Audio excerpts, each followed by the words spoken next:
Greetings, everyone. Pete Pardo here from Sea Tranquility. Welcome to another edition of Classic Live Album War. Today we've got two from the very, very early 70s, all right, two really good ones. We've got Elton John's 11-17-70, okay, his first live album, and then you got also the first live album from Traffic, Welcome to the Canteen, okay, both released in 1971, I believe. Yes, indeedy. All right, so let's take a look at each one. Okay. First one. Recorded November 17th, 1970, right? That's why it's called that. At the A&R Recording Studios in New York City. All right, this was originally intended as a live radio broadcast on WABC FM, which later became WPLJ, for those of you living on the East Coast and remember WPLJ. All right, they brought in a small audience for Elton and the band to play in front of. Okay, this was very early on in Elton's career. So this is Elton still as a young and hungry recording artist, okay, on the rise, all right, when he would be pretty much a superstar shortly thereafter. So here it's a stripped-down band, right? So it's Elton on piano lead vocals. It's Dee Murray on bass and backing vocals, and Nigel Olsson on drums and backing vocals. So a trio, all right, but a very potent trio, okay? So basically, they released a single LP set. It's also a single CD. Just a handful of tracks. Okay, obviously the performance was longer, all right? But here's what you got. I'll tell you what was played, but here's what you got on the LP and the CD. You got a really great version of Bad Side of the Moon, okay? In a really good, all right, great version. Amarina, okay, which I believe was not on the original LP, but is on the CD. I love Amarina. I remember the first time I saw Dog Day Afternoon, and I'm a big fan of that movie and Al Pacino in general. And of course, the opening has got the the title of the film and all the credits and all that kind of stuff to Amarina. At the time, I had no idea that it was Elton John. Lately, I've been thinking how much I miss my lady, Amarina. Just such a great tune, right? And it's for me, again, the song kind of reminded me, because, again, the movie takes place in New York City, and the boroughs, actually, and just the song always reminded me of kind of like New York City life, because I grew up in New York, right? I spent grew up in, was born in Brooklyn, and spent the first 5 years of my life in the city, but living just out, 60 miles north of the city with a lot of relatives. I spent a lot of time in the city growing up. So Amarina always kind of reminded me of kind of New York City life. All right. So then we've got a spirited version of Take Me to the Pilot. Always dug that song. One of my favorite early Elton songs. Okay. And again, the power of this trio is it's just Elton as piano and vocals in the rhythm section. And it's so powerful. All right. Then 60 Years On, an epic version of 60 Years On. Chilling. Absolutely chilling. Again, one of his unheralded early tracks. Just a great song. Then a cover of Honky Tonk Woman, which is fun, but I would have rather heard another Elton original, Elton and Bernie original, I should say. Can I Put You On follows, also really good. All right, spirited performance. And then you've got a almost 19-minute version of Burn Down the Mission. Another powerful tune from the early Elton John repertoire, which also has little bits of My Baby Let Me and Get Back, obviously Get Back, the old Beatles classic. So a really strong, powerful, unrelenting performance. All right, but let me read to you the full set list that was performed that night. Okay, I need you to turn to Your Song, which, God, I don't know how they didn't put that on here. Country Comfort, another great tune.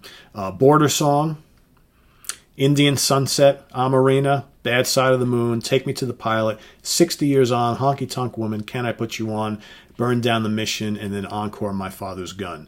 So basically, the first half of the concert was not included on the LP or the CD, which is a shame. It's a real shame. So maybe one of these days they will re-release that, or maybe they have already and I just don't know about it, which would be kind of cool. But let me just see here. Yeah, I guess there are bootleg issues that you can actually get that have all of those tracks, which probably worth hunting down.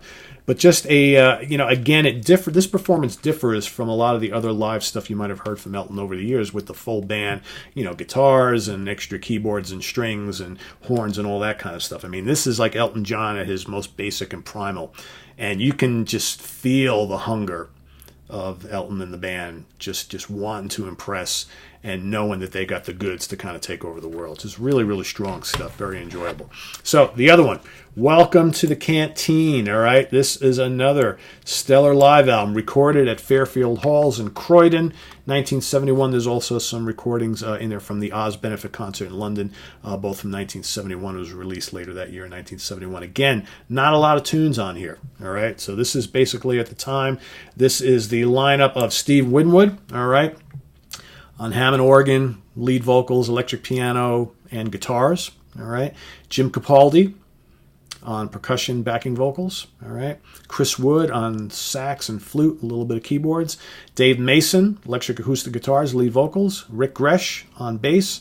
Rebop Kwakuba on all sorts of congas, percussion, timbales, bongos, and Jim Gordon on drums. So pretty all-star lineup there. All right, so you've got the tunes covered. You've got Medicated Goo kicking it all off. One of my favorite Traffic tunes, very underrated song. The Haunting, Dave Mason original, Sad and Deep as You. Doesn't get much better than that tune, right? That is classic stuff right there. Then you got 40,000 Headmen. All right, another really strong song. Shouldn't Have Took More Than You Gave. Really good upbeat tune, another Dave Mason written tune. Most of when Dave Mason was in Traffic, most of the tunes that were written were all written separately by these guys. Dave Mason usually wrote by himself, and a lot of these tunes he also used in his solo career as well. Then on side 2 of the LP, you've got a ripping extended version of Dear Mr. Fantasy. Okay, which of course has some savage guitar trade-offs between Winwood and Mr. Mason. Both really underrated players. Really good version of Dear Mr. Fantasy. And then Give Me Some Lovin', all right, an old Spencer Davis classic. All right, done up even really well by Traffic. Again, Mr. Winwood showing his fantastic vocals. Just one of the greatest singers of all time, I think. One of the greatest British singers of all time. Who, just such a well-rounded musician, right? I mean, Winwood, a stellar organ player. And a really, really good guitar player. Really good guitar player. So I dig this a lot. It's a great representation of just how good of a band Traffic was at that point in their career. Of course, Dave Mason would leave. Dave kind of came and went a few times, but they even gained more success and notoriety after he left again for the final time. All right, and just the band just really kept peaking and peaking right all the way to the end. So, what do I think if I'm looking at both of these albums together? I dig them both a lot. This is a really hard choice. I know a lot of the ones that I've done recently have been for me. And there's Tala hanging out in the background. She's Tala, which one do you like? Elton or Traffic? What do you think? What do you think? You going to talk to Daddy? Talk to the viewers. Which one do you like? Do you like Elton John or do you like Traffic? She doesn't care about either one of them. All right, whatever. Not. She likes the heavier music, I think. All right, if I had to pick again, I think it's a vote for Traffic. I think she's kind of looking at this one. If I were to, this is one of those things that I'll give you an answer today, and next week I might say something different. So it's really close. So this is probably going to be like a split decision type of thing. But I think in the end, I probably listened to this one a little bit more, and I think this is just kind of the more powerful, hungry performance, in my opinion. But this is great, too. There's no right or wrong here. They're both excellent. It pains me to have to choose one over the other, but that's what we're going to do here. So I'm going to go with a split decision in favor of Elton John, 116, 114, 113, 115, 115, 114. Squeaking by over a spirited Traffic album, right? They're both damn good. You can't go wrong with either. If you haven't heard either one of them, you need to do so immediately. They're that good, people. Let me tell you, some early 70s rock and roll. Great stuff from two really, really formidable British acts, right? Okay, one would continue to go on to superstardom. One would keep kicking ass for a couple of years before they disappeared for many, many years. But their lead singer obviously went on to do some really great things. So that's my choice. You know how it goes. Upper right-hand corner, you're going to see that little white circle with the I in it, the letter I. Click on that, vote for Elton John or Traffic. Go on over to our Facebook page and vote there as well. In 6 days, I will tally up the votes between the two, and the winner will go on to round 2, which is set to begin probably somewhere around 2 weeks from today. All right, our tournament continues on. Visit us on the web at www.citranquility.org. We're on Facebook, we're on Twitter, of course, we're on YouTube every day. We'll see you tomorrow with 2 more classic album wars. We got other stuff coming up this weekend. I got some guest stars coming in. They're going to help me out, finish out the classic live album war tournament for round 1. All right, we got questions and answers this weekend. All sorts of stuff coming up. A lot of good stuff in the pipeline, guys. So fear not, I will deliver. All right, and we'll see you real soon. Take care. Bye-bye.